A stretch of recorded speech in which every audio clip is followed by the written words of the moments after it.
Diaries of a Madman. By What Must I Do? Chapter 56. The fabulous Flankfurt festival.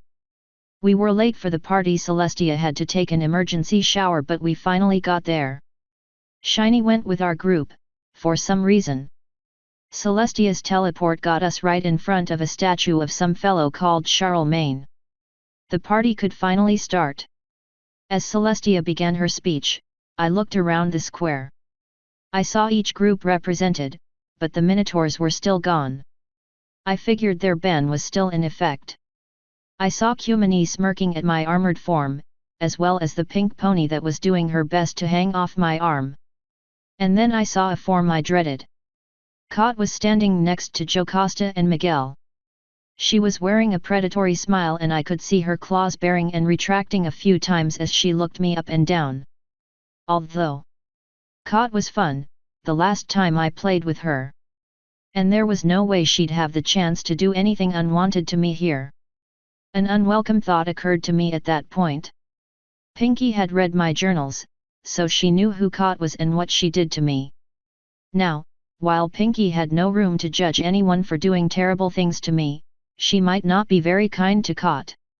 And Celestia might not either. And I could already see shining armor glaring at her. Of the three of them, he was the only one that knew what she looked like. As soon as the speech ended and the party officially began, Shiny immediately pulled me aside. Pinky invited herself. "Navarone, do not let yourself be alone with that cat," he told me. "I know you saw her. Shiny, I gave you the memories of what she did to me that I didn't enjoy. I kept the memories of what I did enjoy. Besides, she wouldn't dare do a thing here. Not with your guards and Pinky watching me." "Who are we talking about?" Pinky asked. "Kat," we both answered. She gasped. "That mean ahead? Ooh, I'll show her what she gets for hurting my friends." "No, Pinky," I said. "That would create a pretty massive incident. Revenge is never acceptable, especially not when no one else knows the context. If you try to get back against her while you are here, you're just going to get in trouble, and no amount of friendship with me or the princess will help you. It isn't worth it. And I don't condone revenge," Shining added. "As much as I agree that she deserves it, if you broke the law and hurt her, I would have to arrest you. Pinky, you of all ponies know what it means to forgive and forget. You can both feel free to hate her all you want, but don't confront her about it and don't do anything against her. It's in the past." "Okay." Shiny took a moment before stiffly nodding. Pinky just sighed and let her head fall. "All right. Now, I'm going to go find my room and then see some old friends. Pinky, behave. Shiny, don't have any extramarital affairs." He opened his mouth to respond, but I continued, "At least, not without inviting me. Don't know about you two, but I plan to get laid." I held my hand up for a fist bump, but Pinky was already gone and Shiny was just face-hoofing and shaking his head sadly. I shrugged and went to find the head servant. They're usually relatively busy, but can pass you off to the right person. And most are usually willing to help me. While I was walking, I noted the layout of the party and the city. There was an area of the city dedicated to each major race: ponies, dragons, dogs, griffins, and naga. The cats apparently didn't have enough of a presence to warrant a section. There were various areas set off specifically for the party, each area having a theme of some sort. I didn't know what all they were, though. I was planning on doing a flyover when I got the chance, to see what all was available. I noticed, much to my disgust, that many ponies were doing double takes when they saw me. Several started blushing when they realized they remembered me from their dreams. I found myself grinding my teeth at the awkward silences I left in my wake. I had a hard time finding the guy I was looking for. When I did, he merrily pawned me off to a passing servant and went back to directing the biggest party in the world. Note to self: introduce Pinky to that guy. The servant that was leading me was talking. Normally we put guests such as you in with the group that invited them. However, you were given several invitations. When we learned that your date was a pony, the choice seemed clear. But then when we learned that the two of you weren't romantically involved, that sort of cut our plans to pieces. Then we learned that you don't sleep and we figured you wouldn't need a bed anyway. And then we learned that just because you don't sleep doesn't mean you don't use a bed. My, the rumors we hear. She cast a sly look back at me before continuing, so we decided to just give you a nice, full-sized apartment. One that we were finally at, it appeared. She opened the door with a key and led the way inside. I looked around. There was an empty fireplace against one wall, several bookcases adorned with a mix of books and knickknacks, pictures of random things on the walls, a few couches and chairs, and 2 doors leading away. On a table in front of one of the couches were a few letters. What are the letters for? I asked, walking over to them and setting my bag down. I picked a letter up as she explained. The party last year was simpler than usual because the princess wasn't able to give her full attention to it. Yes, the party was wonderful, but normally there are other events and more room. What you have there are invitations to events and to speak with various dignitaries. Her voice took on a note of pride. We're happy to have 2 kings, 1 clutch leader, the princess, and 1 boss here this year. 2 kings? And a boss. The Griffin King and the Cat King are here this year. And a high-ranked dog boss is here as well. Dog, boss. The dogs aren't arranged the same way most groups are. They are ranked in what many ponies would see as a corporation. I admit to not knowing all their ranks, but I know the CEO is on top.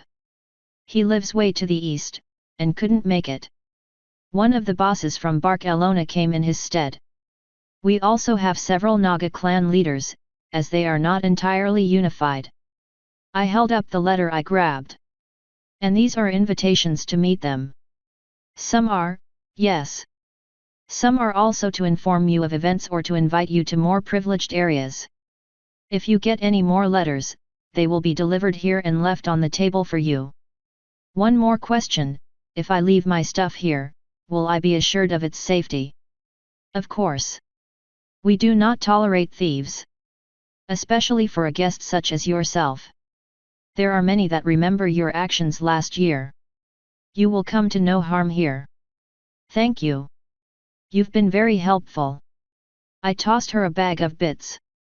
I had no idea how many were in it. I dropped the letter down on the table and went to check out the rooms. I heard her giggling uncontrollably as she left. One room looked like a kitchen area, and was decked out with all kinds of kitchen area things. The other was obviously a bedroom, with 2 large beds. Figured they'd give us separate rooms, at least, I muttered as I started removing weapons and armor.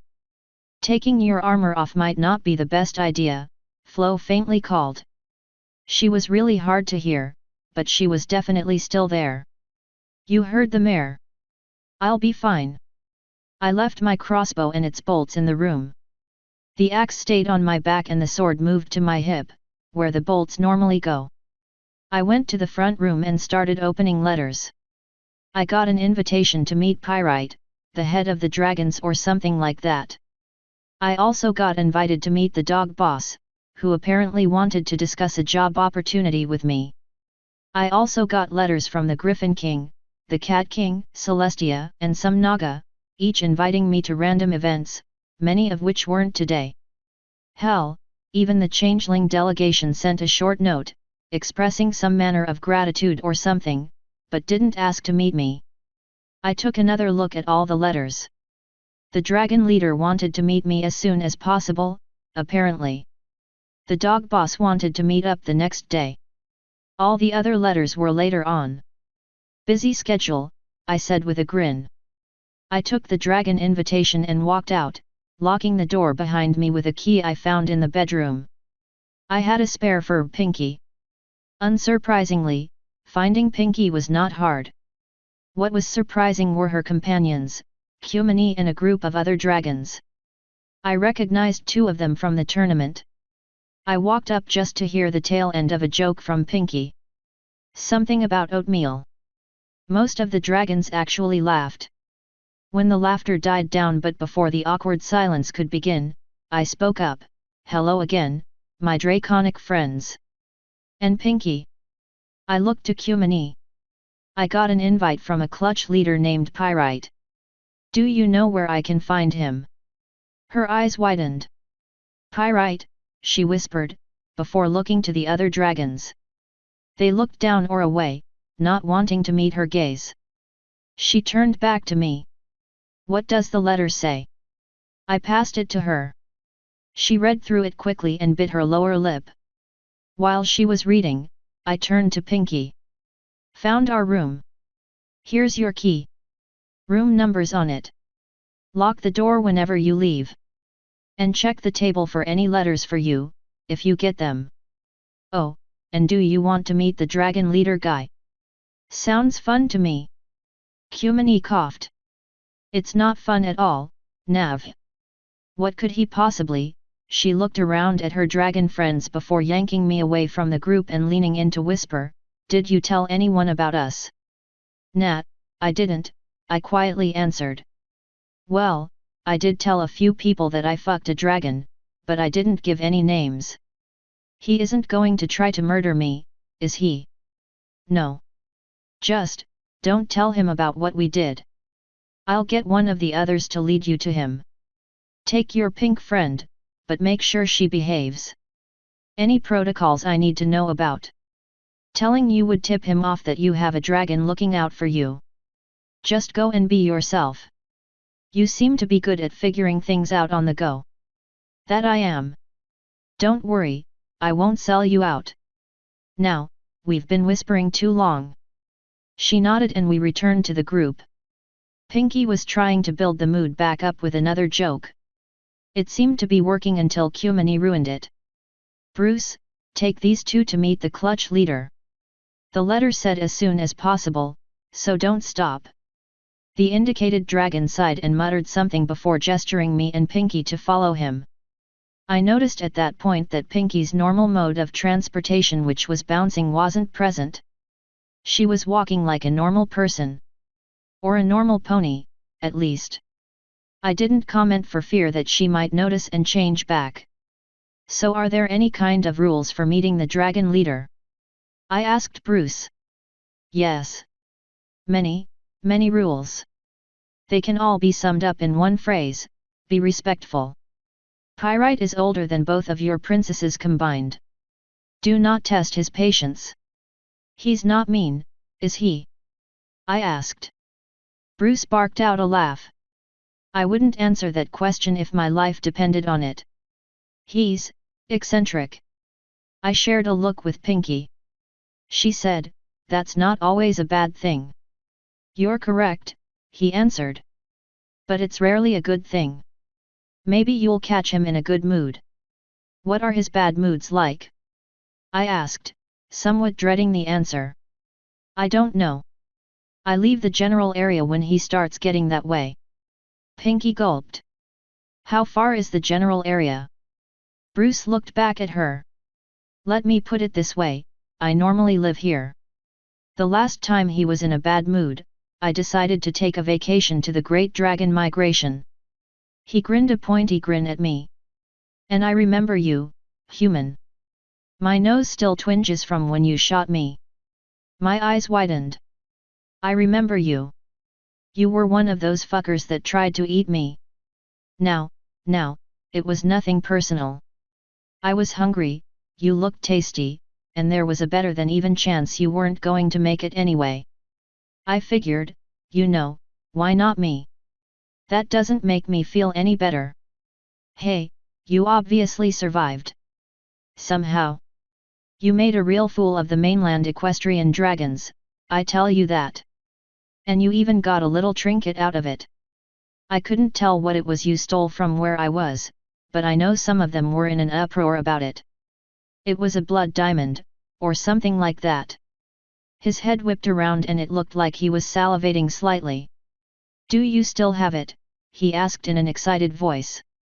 "No, I had no use for it. I gave it to a friend of mine. She deals in rare gems and the like. I have no idea what she did with it." He sighed and turned back. Figures, he muttered.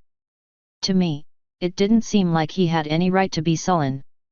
I mean, he tried to fucking eat me. Maybe that kind of thing is commonplace with dragons. I know the only one that I didn't mind trying to eat me was Cumini. I even got revenge for it. We were nearing the edge of the city now. When we got around the last building before the edge, I came face to everything with what I assumed was pyrite. Holy, I whispered, trying to take the entire golden dragon in. Even Pinky seemed stunned into silence. This dragon looked like it could take up a good fourth of Celestia's personal palace. Reginald was about half this guy's size. Let's see. If Celestia is 6,000 and Luna was somewhere around that, this guy's probably over 12,000 years old. That's just insane. Bruce pointed to him. There he is. Good luck. What, no tips on how to deal with him? I asked. If he gets angry, don't run away. You'll just die tired. With that, he lifted his wings and shot into the air. Welp, that's comforting. Shall we, Pinky? I always like meeting new friends. She merrily began trotting off to the king. I grabbed her tail. Not so fast, Pinky. Don't want to make him think we're attacking or nervously running. She sighed and slowed her speed to match mine. Now, if he gets angry, you need to do your scary magic teleporting thing and get us both out. I dunno, Nav. What do I get in return? The knowledge that you saved my life. How about something else? Lord have mercy. What did you have in mind? If I save you, I get a date. Ugh, what? If you save me because he got pissed off from something I did rather than something you did, and if I would consider it you saving me, then yes. I will give you a date. I think I saw some dates on one of the food tables. And no cheating. It better be a really nice practice romantic date between me and you, not a fruit. And no pawning me off to anybody else. Damn it. Wait, practice? What kind of person do you think I am, Pinky? I would never trick you like that. She humphed. Alright, serious face time. As she serioused up, I turned back to Pyrite. We were much closer now, and I could tell that there wasn't much of a line around him, and there didn't seem to be many dragons there either. Nav? Are you sure the invitation you got said to be here now? Pinky asked. It said as soon as possible. Given that I just got it, I believe this constitutes as soon as possible. He seemed to finally notice our presence walking up to him. He began to lower himself from his standing position, so he could lay more or less even with us. Of course, his head was about as big as an elephant, so that didn't really make me feel any better. When we got to within what I was hoping was a safe distance, I called out, "Greetings, Lord Dragon. I was given an invitation to meet Clutch Leader Pyrite." "You are Navarone," the dragon rumbled. It sounded more like an accusation than anything else. His eyes flicked to Pinky. "And you are Pink?" She nodded. "My name is Pinkie Pie and I want to be your best friend." He slowly extended a single claw towards us. When it got within 20 feet, we heard a terrifying sking noise and a sharper claw extended right in front of us. "Charmed?" Pyrite rumbled. Pinky held out a hoof and poked him before attempting to shake her leg up and down. After a moment, I shrugged and did the same. When he felt my hand pull away, though how he felt anything was beyond me, he pulled away. His eyes were staring at me. "Navarone, you have been accused of 2 injustices against dragonkind. The first was acting as an accomplice to a kidnapping of a dragon hatchling during the equestrian mainland dragon migration. The second was seducing and mating with a dragon. How do you plead?" "I just can't catch a break." "Not guilty to both?" He nodded. "Very well. At the migration, you were seen bringing a purple and green dragon hatchling to the main nest. There were 2 witnesses that state that you both mentioned that the dragon had been born in the custody of and raised by ponies. You left the dragon hatchling in the custody of a dragon adult while some facts of life were explained to him. You were taken aside and it was explained to you why the dragon was rightfully ours. When you returned to the nest, there were 2 ponies holding the dragon hostage, both unicorns. You, a neutral beast, stepped forward to act as a mediator. You essentially told the ponies to teleport away, letting them escape with the dragon hatchling. You then fled, injuring a few dragons on your way out. How do you answer? Still not guilty. I brought the dragon, whose name was Spike, at his request. He did not intend to remain with the dragons. Yes, he was born with and raised by ponies, but they did have the egg. It could have been abandoned just as easily as it could have been stolen. I was taken aside, but most of the talking was about me, not about Spike. I don't think he was really mentioned. I did attempt to act as a mediator, but I did not tell the unicorns to flee. I reminded her that she could teleport, and asked why she hadn't done so yet. In response, she teleported. When she fled, I figured my job was done in the nest and that I would leave. My progress was impeded as the dragons began to pursue me. I was wrongfully attacked and defended myself accordingly. I did my best to avoid harm to as many dragons as possible while trying above all to escape. I am not guilty. So you say, mortal. I have several witnesses that testify against you. Where are your witnesses? The only witnesses I have are across the ocean. I crossed my arms. But it looks to me like you are about in the same boat as I. You mention having witnesses, yet you stand before me alone. I have only your word to trust that you tell the truth, and I've no knowledge as to the veracity of your word. You have only my word to trust, and I'm sure you've heard as little of me as I have of you. He snorted and a jet of flame shot at both of us, barely 5 feet away. We both jumped. I will not be called a liar. His gaze flicked to Pinky.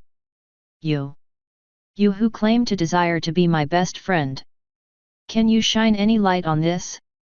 Are Navarrone's claims true? Yep.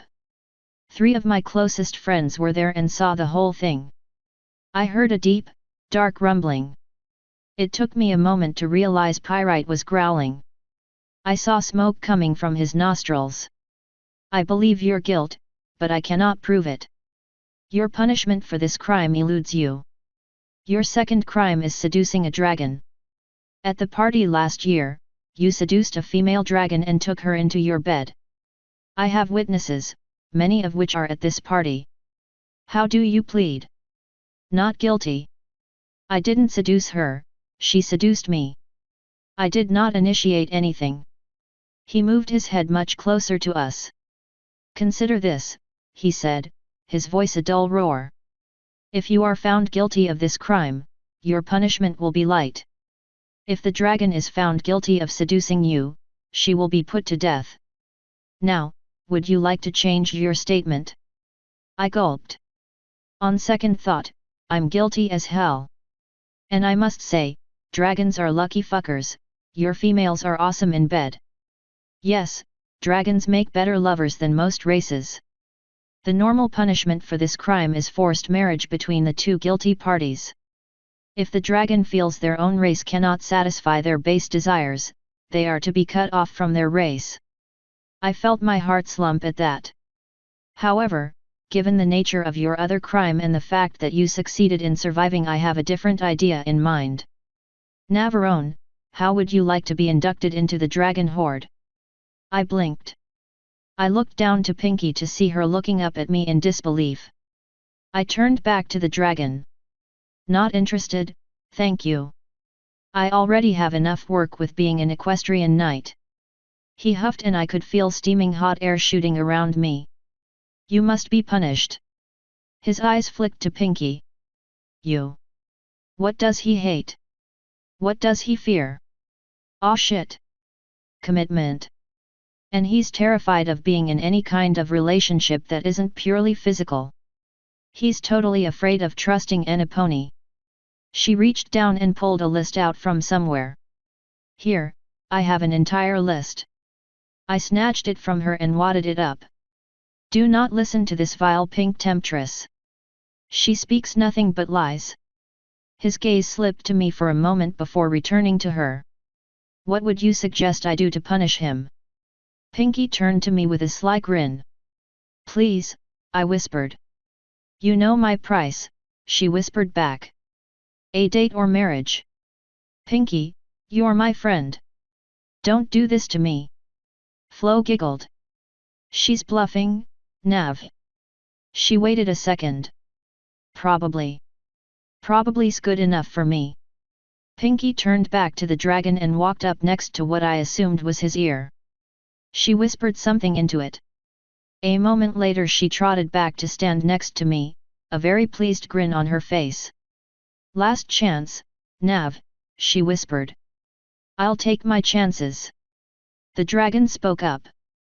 Navarone, your friend has requested control of your punishment. Is this acceptable to you? Do I have any other options? Marry the dragon that you seduced, join the dragon horde, or take whatever punishment she has for you. Cumini would probably straight up kill me if I told her that she had to marry me. And I don't really want to get married anyway, especially not to a dragon that will grow and grow. If I joined the dragon horde, this guy could probably send me orders that I would have to follow, and any of his orders might conflict with any I got from Celestia or Luna. Pinky's a friend. She wouldn't do anything too terrible to me. I shrugged. I submit to Pinky's punishment. I know my friend wouldn't do anything I wouldn't like. I whispered so only Pinky could hear, not after the last time, she wouldn't. She actually flinched at that. So be it, Pyrite said. Pinky, you may do as you please. If he refuses, turn him into us. Now leave me, the both of you. We wasted no time getting out of there. Pyrite seemed nice, but I didn't want to risk staying too long and pissing him off. When we were far enough away that I was hoping we were out of earshot, I said, so what kind of horrid task am I going to be given? She giggled. Do you remember your gender stones? Yeah. I left them in a very secure location. But I suppose it wasn't Pinky-proof. I happened to have borrowed them before we left. Your punishment is that I get to randomly use them on you during this trip. That's gonna be really, really awkward. I can agree to that with one condition, I have to be male during the tournament, if I compete. If I suddenly sprout boobs in that armor, it could seriously injure me. That's fair. Do you think the princess will actually let you compete? I somewhat hope so, if the hints she gave me about the setting are true.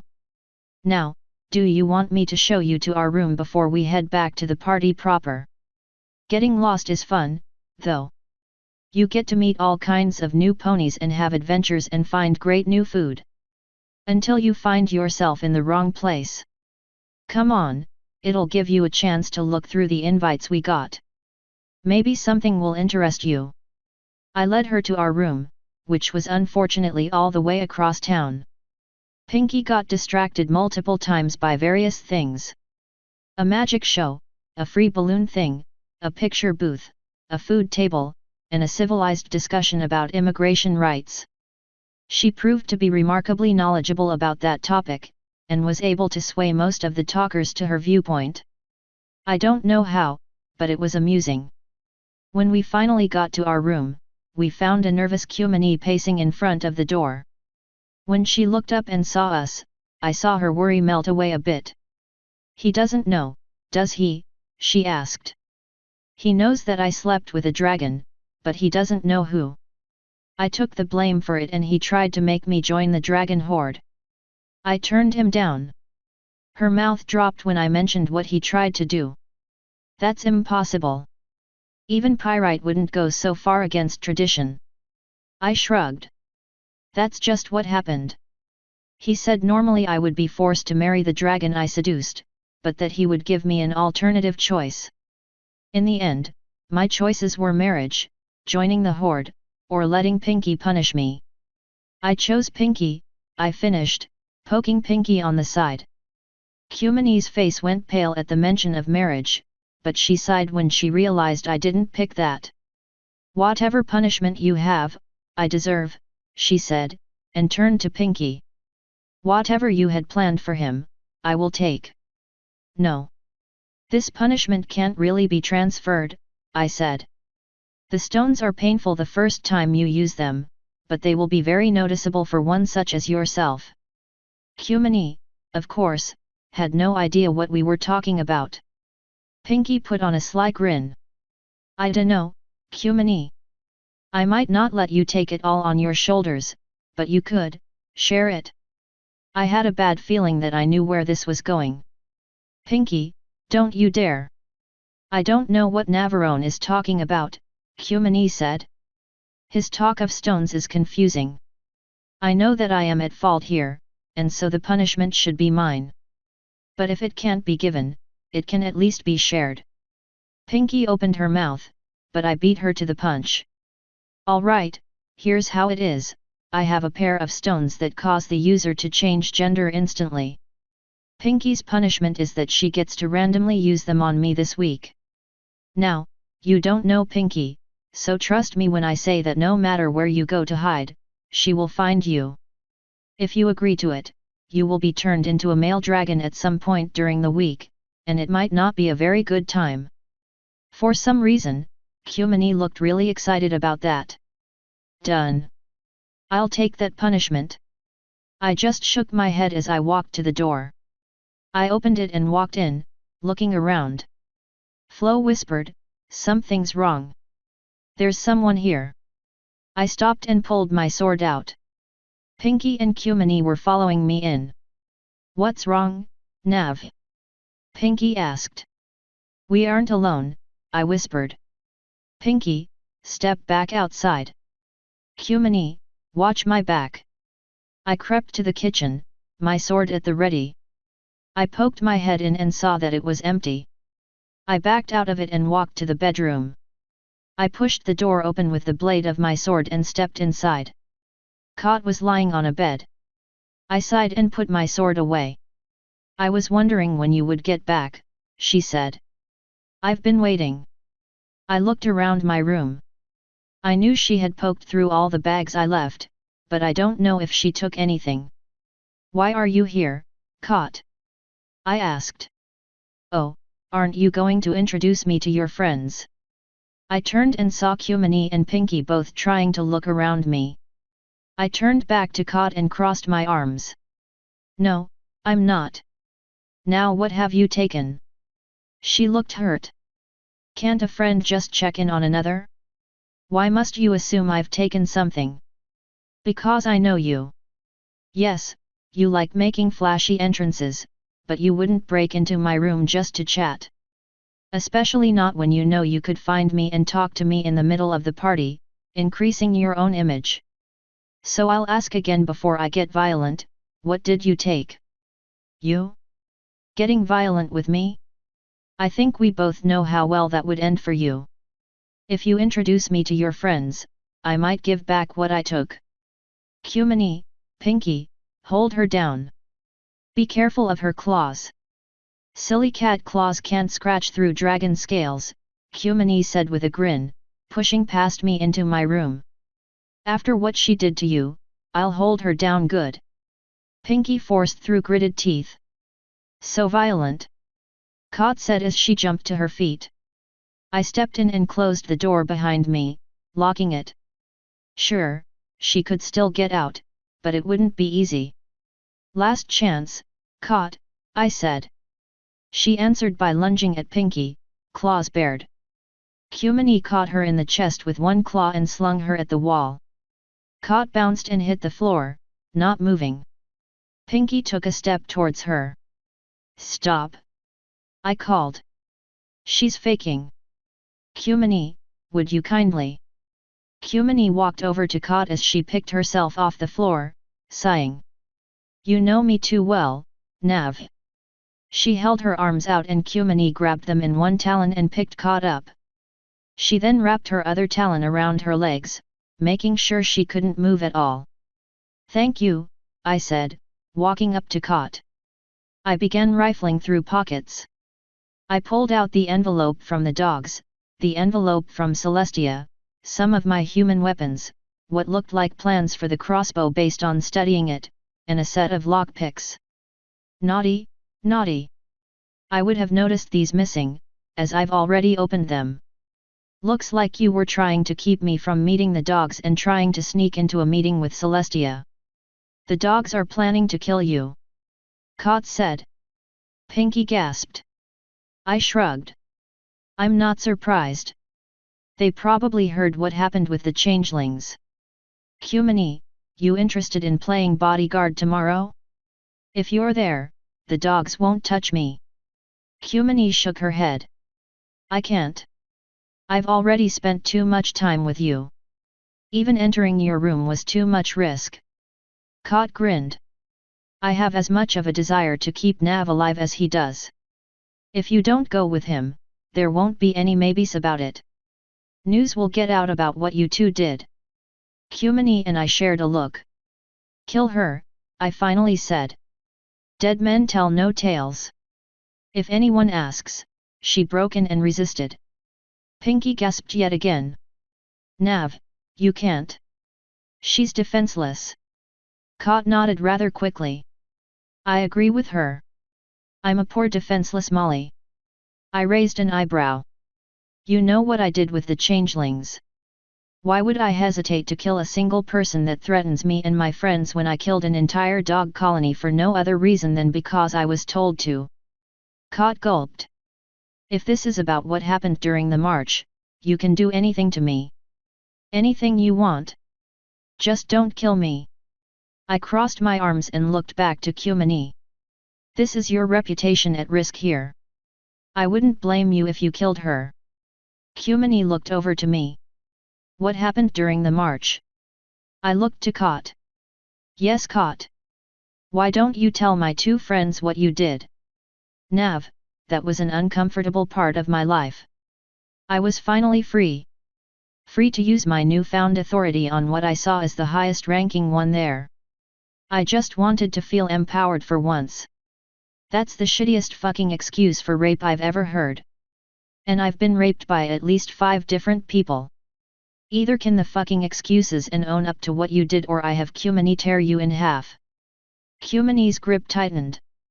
Do you know what we do to rapists in the Horde? She asked. First we rape them. Then we kill them. Painfully. Kot's eyes widened at that. I smiled. You know, I said, I got an offer to join the Dragon Horde today. I'm pretty sure that any crime like that would be retroactively punishable. Maybe I can be convinced to not mention it. She actually scoffed. I know that's not true. Dragons wouldn't offer to let anyone outside their own kind join them. I walked over to my bag. While you were stealing my things, you may have noticed this old relic, I said, pulling out my key. I held it up. This can make anyone tell the truth. I concentrated. What did you do to me during the march? Her eyes lost concentrated. Raped you. Tortured you. Taught you. She blinked, shaking her head. What did you do? I turned to Pinky and concentrated again. Did I get an offer to join the Dragon Horde? She happily nodded her head. Yep. From the big gold dragon himself. I slipped the key into a pocket. You heard her, Kot. The reason I was invited had something to do with seducing Kumini, too. So yes, you telling people would possibly ruin her reputation with the Horde, but it would end up with you dead. What do you want? Kot asked. Information. What interest do you have in me?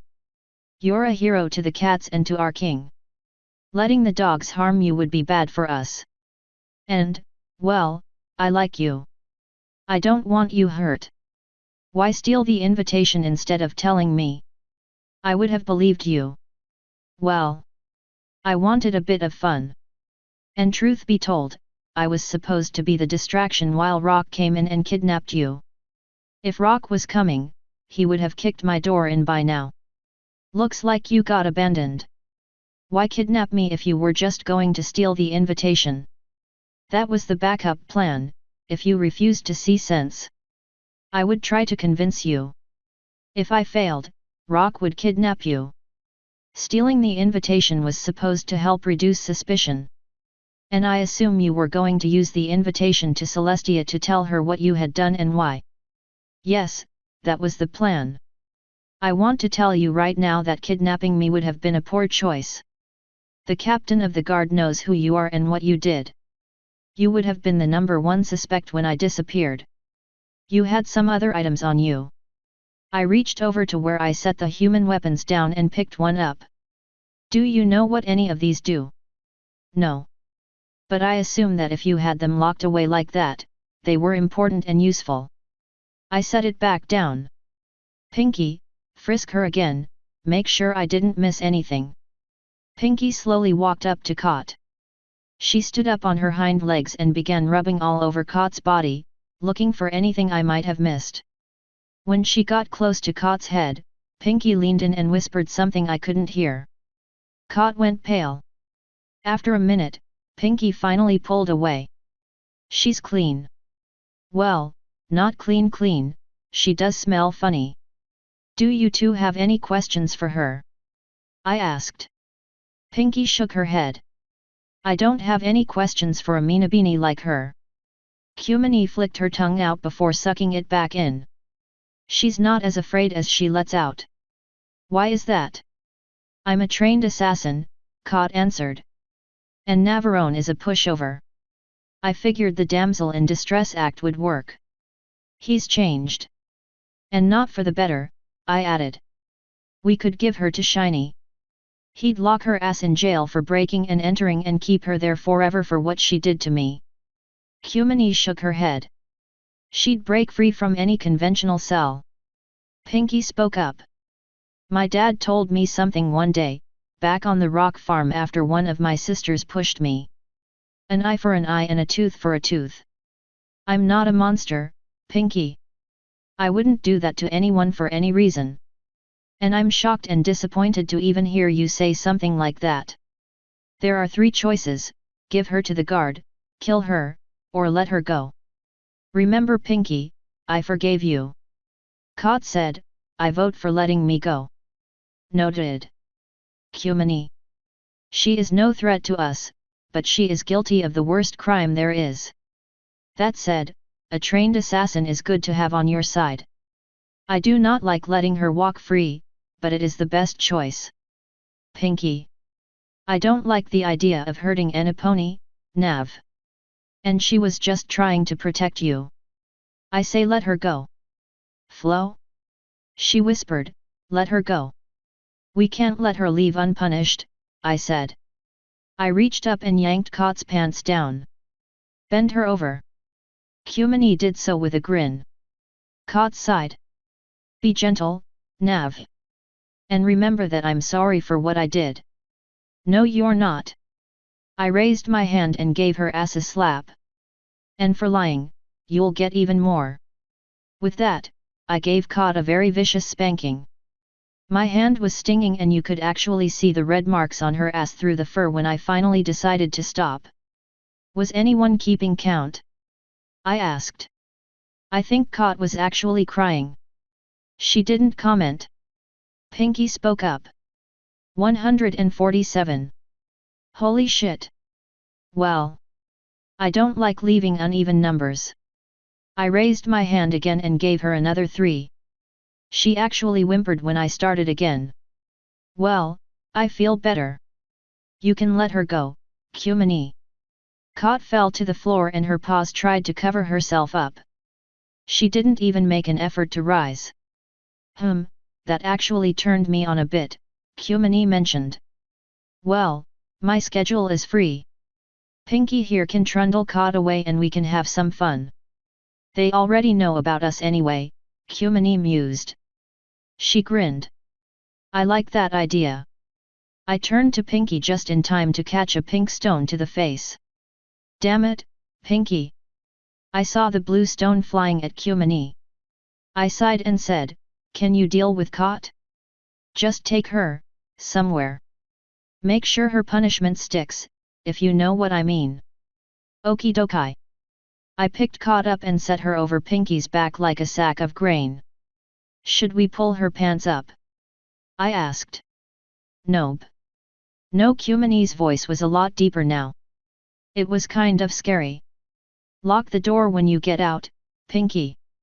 She actually took the time to collect the stones before walking out. When she was out the door, I said, just once I want those stones to be used for something other than sex. I'm not complaining. When we got back out of my room, it was getting close to dark outside. I left my axe behind, because it doesn't fit well around my breasts.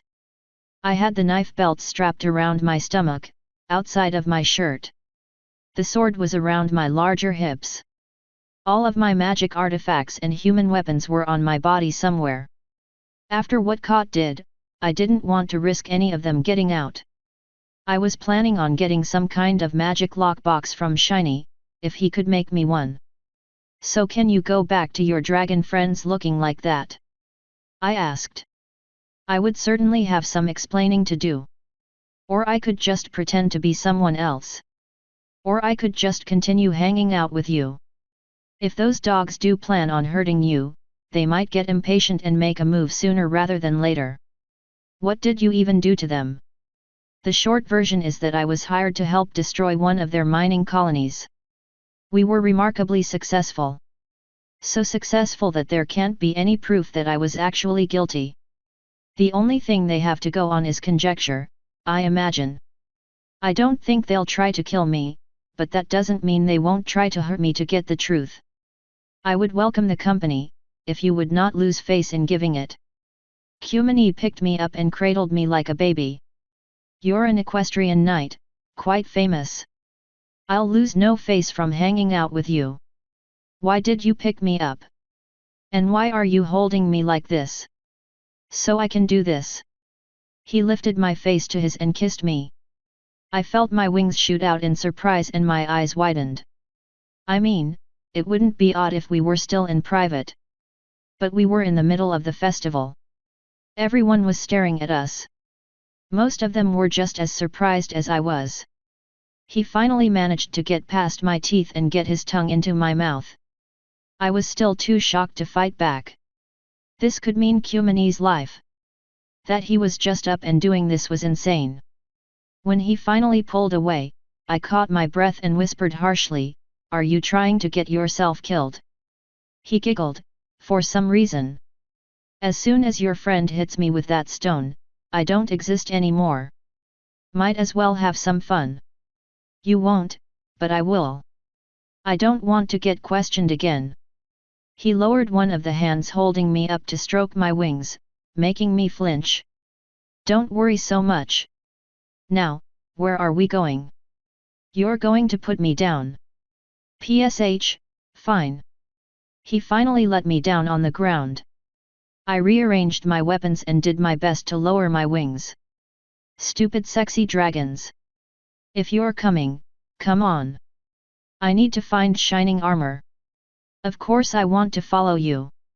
That jiggle you have going on back there is just wonderful to watch. I chose not to comment on that. I kind of wondered how I had any jiggle at all, given how much of a skinny stick I am as a guy. Either way, I was looking forward to getting turned back quickly. Knowing Pinky, though, there was no telling when I was going to get turned back. Of course, most of the guests here wouldn't even know I was a chick. And a lot of them just saw me kissed by a male dragon. I expected some interesting conversations in the future. It didn't take us too long to make our way into the central pony area of the party. We were both getting plenty of looks from everyone, but no place was off limits for any race during the parties, aside from the very small number of private functions. I felt a sudden shift along my body and realized that I was a guy again. I quickly wheeled around to see a pink tail disappearing behind a corner. Cumani was unchanged. I just shook my head and kept going. I'm destroying those stones when I get back. I rearranged the knife belts so that they were around my chest again. Shining armor actually didn't look like he was doing anything important. He was standing outside of a small building, one that I figured was probably Celestia's main hub. I walked up to him. "Sup, Shiny? How you liking the party so far?" "It's dull, at least for me." He nodded at Kumini. "Who's that?" "Friend of mine. Name's John." "Nice to meet you, John," Shining said with a small bending of his legs. "And you?" Kumini answered.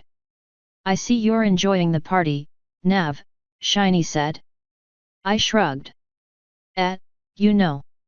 Almost got forced to marry a dragon or join the dragon horde, went into my room to find someone breaking in and stealing my stuff, and then I found out the dogs are planning to kill me tomorrow. The usual.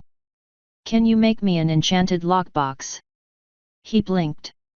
"Alright, how much of that was true?" "I can't tell with you." "All of it."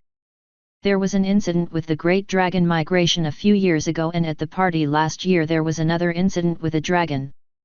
Because of those two, the clutch leader fellow wanted to force me into the horde.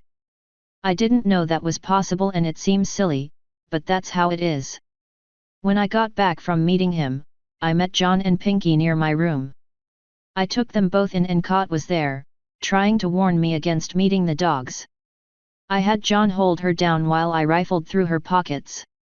She had the dog invitation, Celestia's invitation, several human weapons, and a set of lockpicks.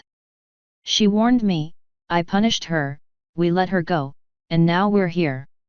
It took him a minute to process what I told him. "And, how did you punish her?" "A very fierce spanking." "Do I even want to know what a spanking is?" "Oh yeah, I forgot that ponies don't have hands." "Turn around." He sighed and did so. I raised my hand and brought it down against his flank. He let off a yelp of surprise and whirled around. "That's a spanking." Or actually, that was a spank.